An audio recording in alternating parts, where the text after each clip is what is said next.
Assalamualaikum warahmatullahi wabarakatuh. Perkenalkan, nama saya Safira Nur Anissa dengan NPM 22106310500104. Saya dari kelas 1E, Program Studi Pendidikan Matematika. Video ini untuk memenuhi salah satu tugas mata kuliah logika dan himpunan matematika. Materi yang akan saya bahas yaitu mengenai relasi dan fungsi.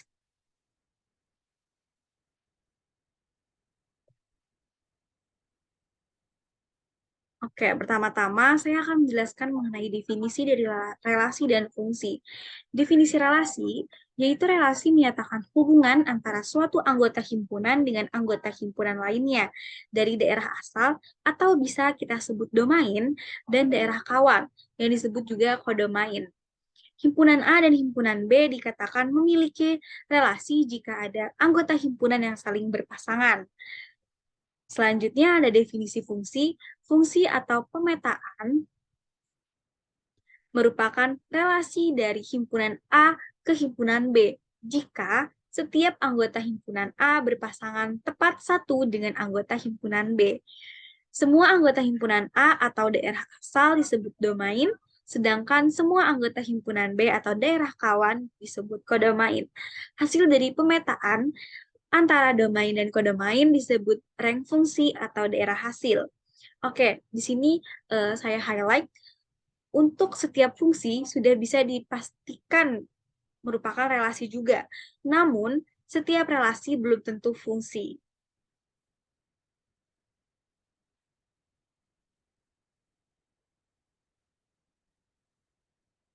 Oke, di sini ada perbedaan fungsi dan relasi. Saya kasih contoh untuk membedakannya dengan diagram panah. Jadi di diagram panah yang pertama yang di sebelah kiri itu merupakan relasi, namun bukan fungsi.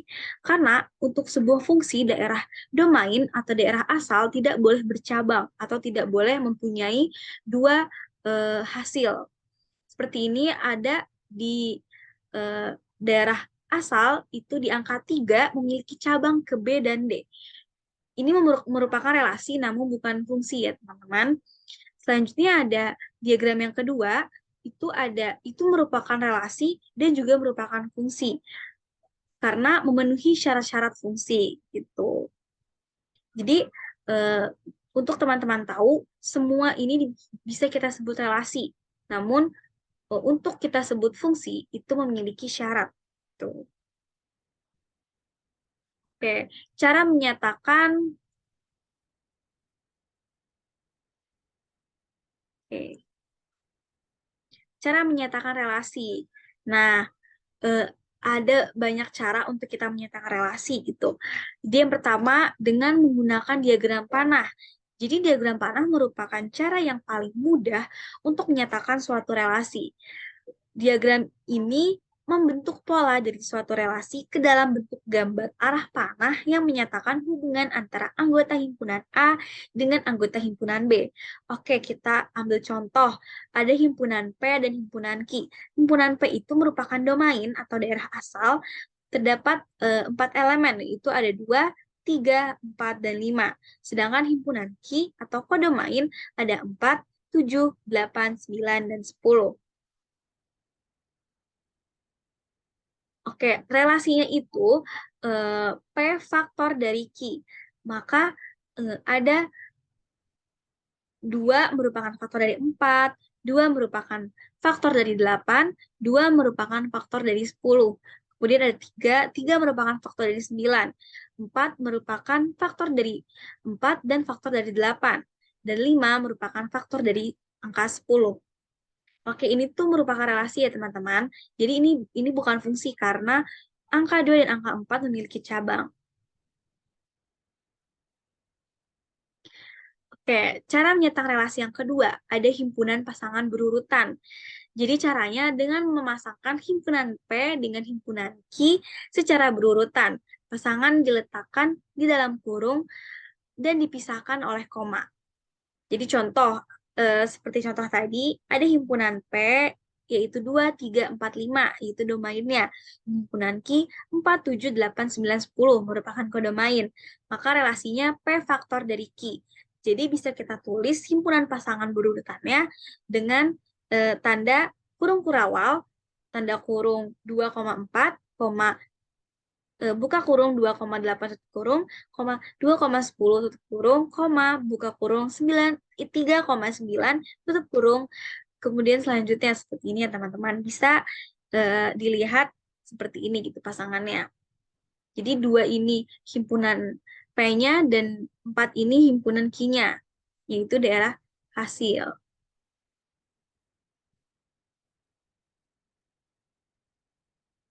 Oke, kita lanjut ke cara yang ketiga, yaitu tabel. Jadi kolom pertama pada tabel menyatakan daerah asal, sedangkan kolom kedua menyatakan daerah hasil atau kita sebut rank. Nah, contohnya seperti ini. Ada himpunan P atau daerah asalnya dan Q daerah hasilnya. Jadi dipasangkan nih 2 dengan 2, 24, 28, 39, 315, 44, dan 48. Kemudian cara yang keempat yaitu dengan matriks. Jadi matriks adalah susunan skalar elemen-elemen dalam bentuk baris dan kolom. Misalkan, R adalah relasi dari A, yaitu bisa kita sebut A1, A2, A3, sampai AM gitu. Dan ada himpunan B, yaitu bisa kita sebut B1, B2, B3, sampai BN. Nah, relasi dapat disajikan dengan matriks M kapital sama dengan MIJ. Jadi dengan I merupakan 1, 2, sampai M, dan J itu 1, 2, sampai N gitu. Jadi bisa teman-teman lihat di sini ada matriks M dengan A1, A2, sampai AM ini yaitu himpunan A-nya atau himpunan atau daerah asal gitu. Dan ini ada B1, B2, BN itu merupakan himpunan B yaitu daerah hasil. Jadi bisa kita tulis ada M12, M1, M11, M12 sampai M1N, kemudian ada M21, M22 sampai M2N. Sampai M1, MM2 sampai MN gitu, teman-teman.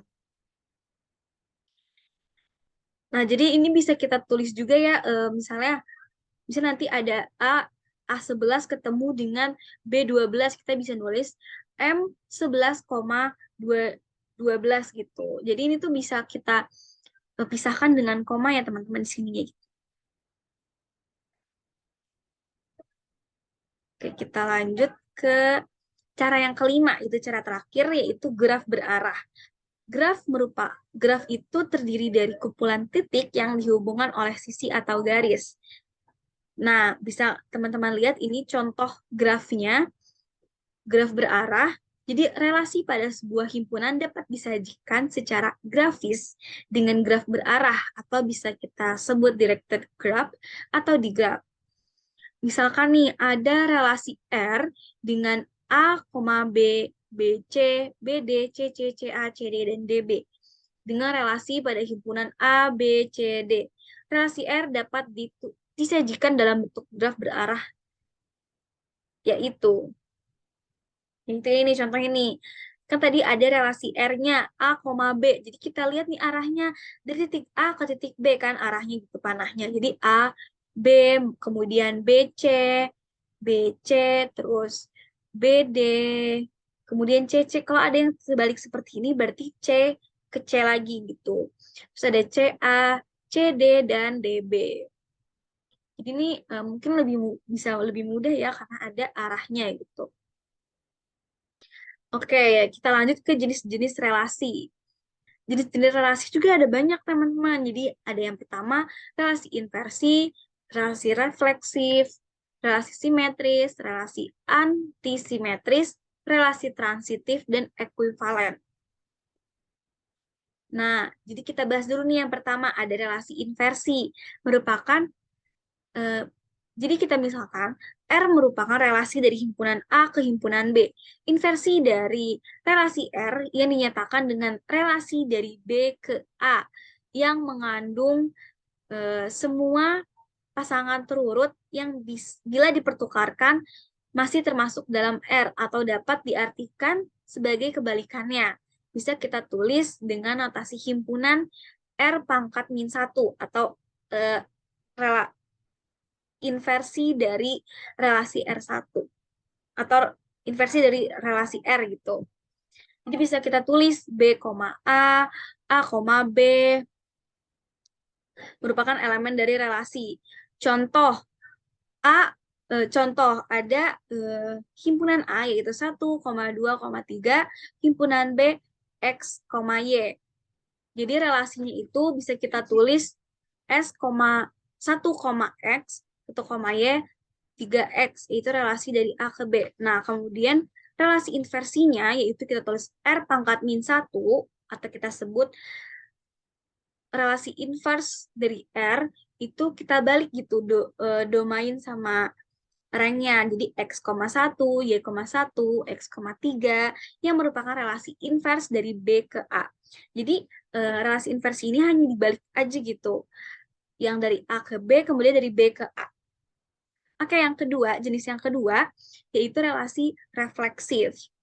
Misalkan R merupakan himpunan A, di mana P-nya itu X, Y. Jadi suatu relasi R disebut relasi refleksif jika setiap A berlaku A, A. Dengan kata lain, R disebut relasi refleksif jika setiap anggota dalam A berelasi dengan dirinya sendiri. Contohnya nih, ada A, 1, 2, 3. Dan relasinya itu 1, 1, 1, 2, 2, 2, 2, 3, 3, 2, dan 3, 3. Jadi relasi R merupakan relasi refleksif. Kenapa jadi merupakan relasi refleksif? Karena ada hasilnya itu ada 1,1, 2,2, dan 3,3. Maaf, ini salah ya.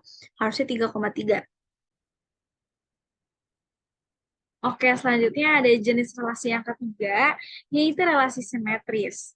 Nah, relasi di mana relasi simetris itu relasi R bersifat simetris jika untuk setiap A, B elemen dari R berlaku B, A elemen dari R juga.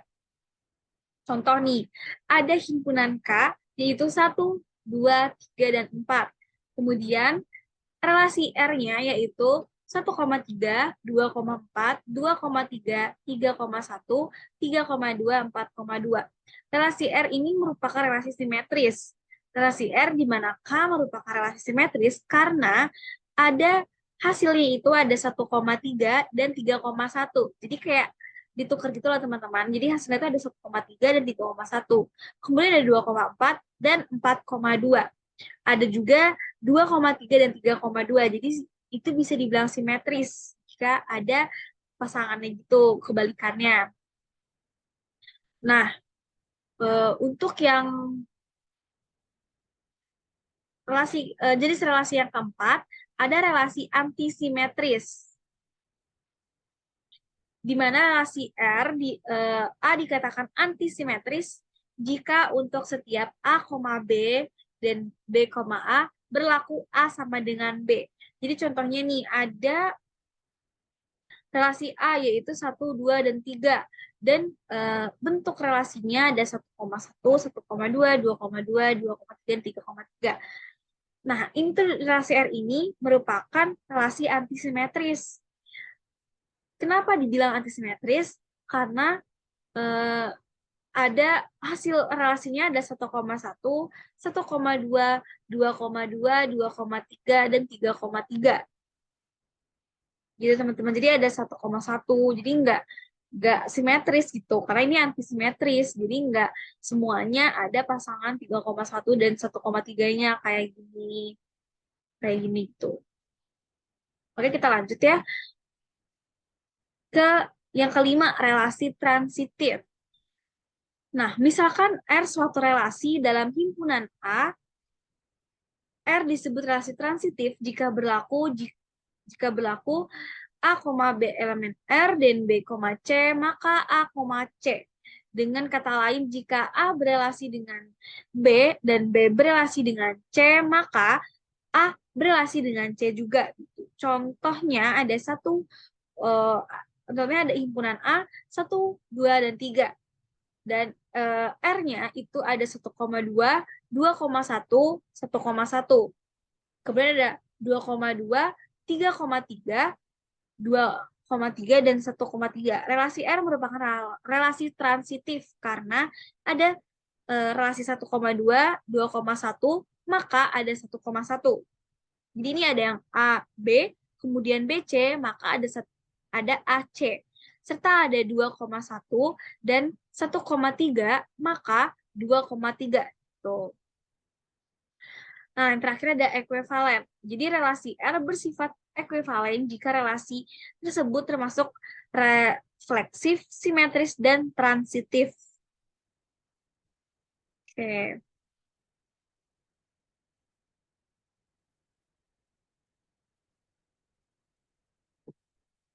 Nah, ini tuh, jadi di relasi itu ada mengkombinasikan relasi. Di mana karena relasi biner merupakan himpunan pasangan terurut, maka operasi himpunan seperti irisan, gabungan, selisih, dan beda setangkup antara dua relasi atau lebih juga berlaku.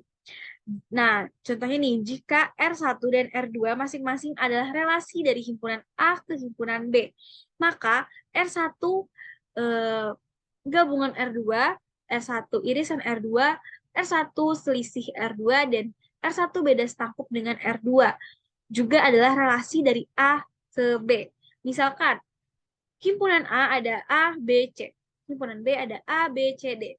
Relasi R1-nya itu ada AA, BB, CC. Sedangkan di relasi R2 ada AA, AB, AC, dan AD.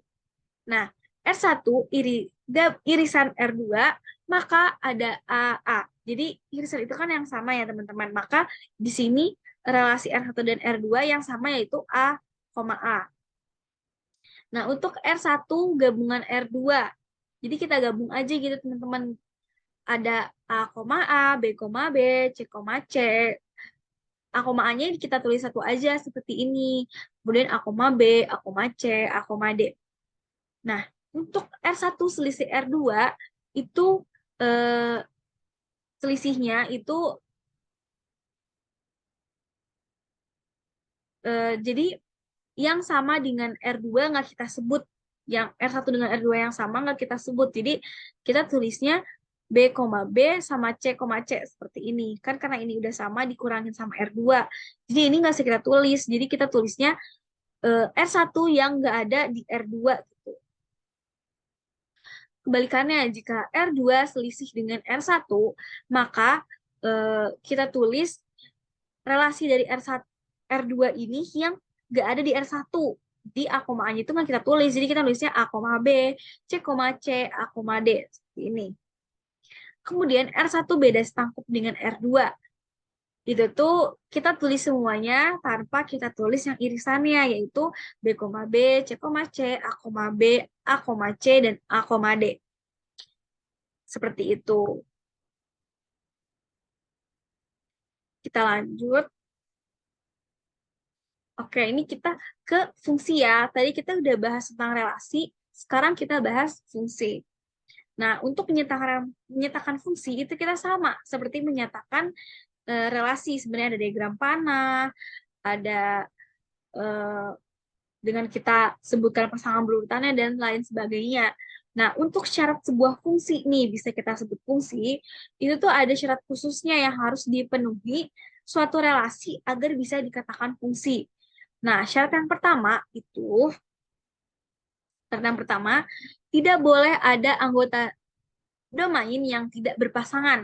Artinya, seluruh anggota domain harus memiliki pasangan. Jadi dia nggak boleh jomblo gitu ya, teman-teman. Dia harus punya pasangannya dengan yang ada di kodomain gitu.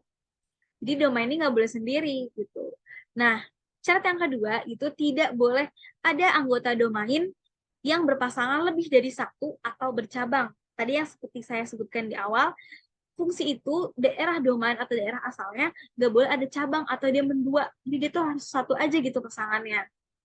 Nah, untuk notasi fungsi, fungsi yang memetakan himpunan A ke himpunan B dapat ditulis dengan notasi F.2A terus panah ke B. Nah, ini kita bacanya fungsi A ke B. gitu. Jadi jika fungsi f memetakan x elemen dari A dan y elemen dari B, maka y merupakan peta dari x sehingga dapat ditulis y sama dengan f dalam kurung x. Nah, selanjutnya ada sifat-sifat fungsi. Jadi sifat-sifat fungsi ini ada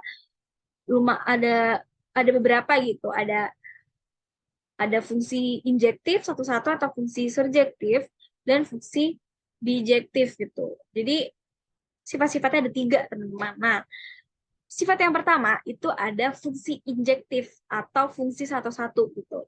Jadi fungsi injektif adalah fungsi dengan tiap elemen kodomain tidak mempunyai relasi lebih dari satu dengan elemen domain. Tiap elemen kodomain hanya boleh berelasi satu kali. Berikut beberapa contoh relasi fungsi injektif dalam diagram pemetaan relasi fungsi. Jadi teman-teman bisa lihat di sini ada 3 fungsi gitu ya. Fungsi yang pertama ada fungsi A ke B. Nah, ini tuh kan semuanya pasangannya cuma A ke E, B, F, C ke G, D ke H. Itu tuh cuma punya pasangannya satu gitu. Dan kodomainnya juga pasangannya hanya satu gitu. Nggak ada yang bercabang di kodomainnya. Nah, maka ini bisa kita sebut fungsi injektif. Dan ini juga merupakan fungsi surjektif. Dan jika injektif dan surjektif, itu bisa kita sebut fungsi bijektif karena dia merupakan injektif dan juga surjektif. Kemudian ada fungsi yang kedua yaitu fungsi C ke D. Nah, di sini walaupun di himpunan D-nya itu ada yang tidak memiliki pasangan, tapi yang lainnya tidak ada yang bercabang. Intinya injektif itu daerah kodomainnya jangan ada yang bercabang gitu. Dan ini kita sebut injektif, namun bukan surjektif. Oke, nanti kita akan bahas tentang subjektif dan bijektifnya ya. Nah, untuk contoh yang 3, ada fungsi E ke F. Nah, di sini itu bisa kita lihat di daerah kodomain ya, di himpunan F, itu elemen G-nya itu ada yang bercabang gitu, teman-teman. Jadi ini bukan fungsi injektif, karena elemen kodomain di G berelasi 2 kali. Oke. Nah, sifat yang kedua ada fungsi surjektif atau kita sebut onto. Nah, fungsi surjektif adalah fungsi dengan semua elemen kodomain berelasi dengan elemen domain. Nah, fungsi surjektif juga disebut fungsi onto. Berikut beberapa contoh relasi fungsi surjektif dalam diagram pemetaan relasi fungsi. Di sini juga ada 3 contohnya untuk fungsi surjektif, biar teman-teman bisa membedakan mana yang surjektif, mana yang bukan. Nah, tadi karena udah saya sebut fungsi surjektif itu harus semua kodomainnya berelasi dengan domain, jadi nggak boleh ada yang sendiri. Tuh.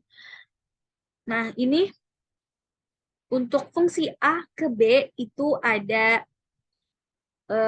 A, B, C, D, dia mempunyai relasi dengan EF. Jadi yang di himpunan B atau kodomainnya itu semua memiliki pasangan walaupun itu bercabang. Itu kita sebut fungsi surjektif. Nah, untuk contoh yang kedua ada fungsi C ke D itu sama, itu merupakan fungsi surjektif karena di kodomainnya semua memiliki pasangan, tidak ada yang sendiri. Nah, selanjutnya ada contoh fungsi E ke F. Nah, ini tuh bukan surjektif ya teman-teman, karena di himpunan F-nya atau di kodomainnya itu ada elemen H yang tidak memiliki pasangan dengan domain. Nah, ini bukan surjektif. Namun, ini adalah injektif, karena ini hanya tidak ada yang memiliki cabang. Semuanya memiliki satu pasangan, walaupun yang H tidak memiliki pasangan, ini bisa disebut injektif dan bukan surjektif. Oke. Fungsi yang ketiga, jenis fungsi yang ketiga itu ada fungsi bijektif atau bisa kita sebut korespondensi satu-satu. Jadi fungsi bijektif adalah fungsi yang memenuhi sifat injektif dan surjektif. Nah, fungsi bijektif juga disebut fungsi korespondensi satu-satu. Nah, tadi itu ya. Karena elemen domain dan kodomain semua berelasi satu-satu. Berikut beberapa contoh relasi fungsi bijektif dalam diagram pemetaan relasi fungsi. Nah, di contoh fungsi yang pertama, A ke B, itu semuanya memiliki pasangan dan satu-satu. Gitu. Tidak ada yang bercabang. Ini bisa kita sebut bijektif, fungsi bijektif. Nah, ini juga bisa kita sebut bijektif karena tidak ada yang bercabang, walaupun nggak nggak garis lurus itu semua gitu. Tapi mereka semua punya pasangan dan yang terpenting tidak bercabang. Dan di fungsi E ke F juga merupakan fungsi bijektif. Oke, lanjut ke jenis-jenis fungsi. Ada fungsi konstan atau fungsi tetap. Nah, suatu fungsi f, a ke b, ditentukan dengan rumus fx, disebut fungsi konstan apabila setiap anggota domain fungsi selalu berlaku fx sama dengan c. Nah, di mana c ini bilangan konstan atau konstanta. Jadi contohnya, diketahui fungsi r ke r dengan rumus fx sama dengan 3. Nah, di rumus fx ini nggak ada x-nya gitu. Maka hasilnya semuanya fx-nya bakal 3 semua. Seperti ini dibuat tabelnya. Walaupun x-nya min 3, x-nya min 2, min 1, 0, dan 1, itu tuh hasilnya bakal tetap 3. Karena rumusnya hanya fx sama dengan 3. Jadi bila dibentuk grafik, akan terbentuk garis lurus gitu. Garis horizontal. Selanjutnya ada yang kedua, fungsi linear. Nah, suatu fungsi fx disebut fungsi linear apabila fungsi itu ditentukan oleh fx sama dengan ax plus b, di mana a itu tidak boleh sama dengan 0, dan a dan b merupakan bilangan konstan dan grafiknya berupa garis lurus. Contohnya nih, rumus fungsi fx-nya itu 2x plus 3. Maka jika x-nya 0, fx-nya akan 2 kali 0 sama dengan 0 ditambah 3. Hasilnya itu 3. Kemudian jika X-nya min 1,5, itu hasilnya bakal 0 gitu. Karena 2 dikali min 1,5, itu hasilnya akan min 3. Min 3 ditambah 3 sama dengan 0. Maka dapat kita tulis grafiknya, kita gambar, itu akan berbentuk garis lurus seperti ini. Nah, yang ketiga ada fungsi kuadrat. Suatu fungsi fx disebut fungsi kuadrat. Suatu fungsi fx disebut fungsi kuadrat apabila fungsi ini ditentukan oleh fx sama dengan ax kuadrat ditambah bx ditambah c, di mana a tidak boleh sama dengan 0 dan a, b, dan c bilangan konstan dan grafiknya berupa parabola atau seperti kurva gitu ya. Nah, contohnya fungsi f ditentukan oleh fx sama dengan x kuadrat ditambah 2x dikurang 3. Maka grafiknya seperti pada layar bisa teman-teman lihat seperti ini. Ini adalah fungsi kuadrat. Nah, selanjutnya ada yang keempat, fungsi identitas. Suatu fungsi fx disebut fungsi identitas apabila setiap anggota domain fungsi berlaku fx sama dengan x, atau setiap anggota domain fungsi dipetakan pada dirinya sendiri. Grafik fungsi identitas berupa garis lurus yang melalui titik ke asal dan semua titik absis maupun ordinatnya sama. Jadi fungsi identitas ditentukan oleh fx sama dengan x. Jadi rumusnya hanya x saja, itu disebut fungsi identitas gitu. Contohnya fungsi pada R didefinisikan dengan fx sama dengan x untuk setiap x. Untuk setiap x. Nah, contohnya ini fx kan sama dengan x gitu rumusnya. Maka jika x-nya min 2, maka hasilnya akan min 2. F0 sama dengan 0, F1 sama dengan min 1, F3 sama dengan 3. Oh, ini maaf, ini F-1 sama dengan min 1 ya teman-teman, karena hasilnya akan sama gitu. X dengan Y itu akan sama. Dan akan bentuk garis lurus seperti ini yang melewati titik 0,0. Oke. Oke, sekian pemaparan materi dari saya. Terima kasih. Wassalamualaikum warahmatullahi wabarakatuh.